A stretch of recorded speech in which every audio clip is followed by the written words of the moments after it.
When we think about politics, we usually think about governments, power, ideology, or parties, and not so much about art, especially comics. Yet today I'd like to show you that The Adventures of Tintin is also a political story. From the Blue Lotus to the Picaros while going through the failed Anschluss of Seldavia and the Borderia, Hergé looks at the contemporary world through the glasses of a political observer.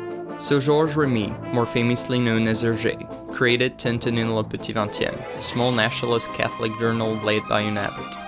For one of his first cartoons, he's asked to draw the adventures of the newly born character who travels to Congo, one of Belgium's colony. By doing so, the journal hoped it could incite the young generation to live the colonial adventure because Congo was in desperate need of Belgian administrators and planters. For this album, Hergé is the reflect of his era. The colonial propaganda depicted in the comic features Tintin surrounded by blacks with big mouths who acclaim the prowesses of the young reporter.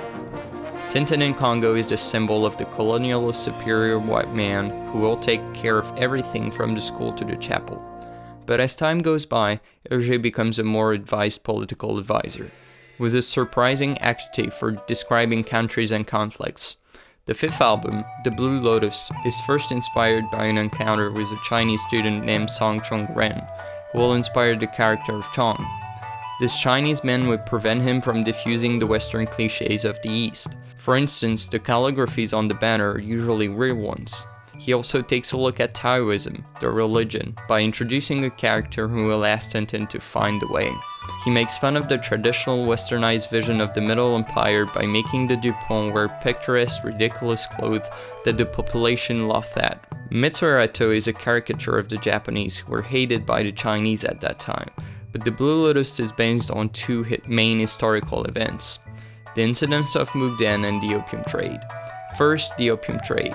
While it's true that there was opium trafficking at that time, the Japanese weren't at all involved in it. So he mixes history a bit there.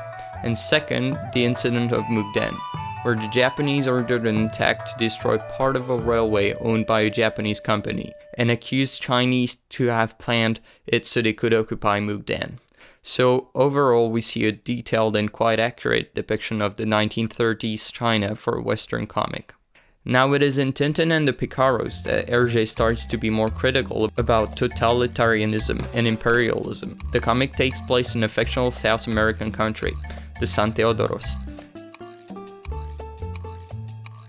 The city is filled with beautiful roads that contrast with poorer areas. The comic is the picture of a spectacle. It's a place where modernity and comfort meet with surveillance and pretense.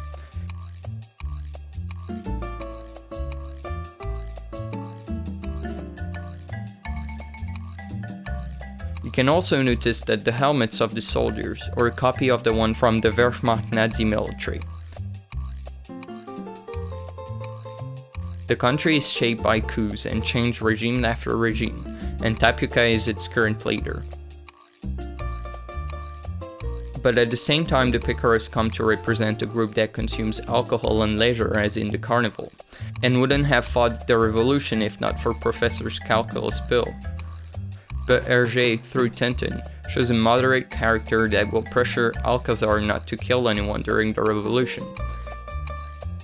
But the Tintin comic book that was probably the most politically engaged and directly related to the news is King Ottokar's Scepter, in which the rise of fascism leads to a threat to the European order.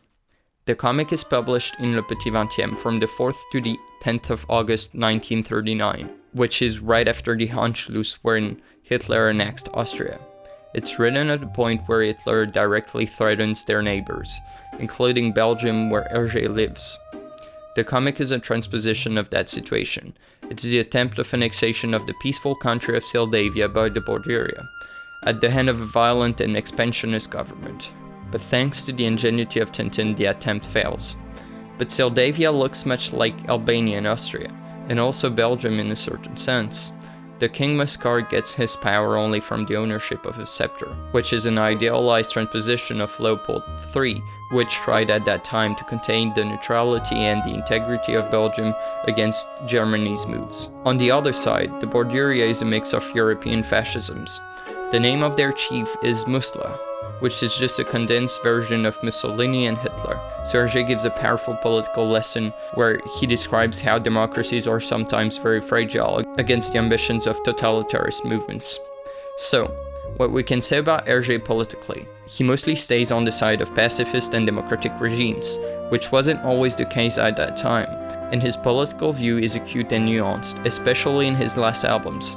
Hergé fights against those radical movements through his work, and apparently, as long as there is Tintin, there is still hope to defeat them.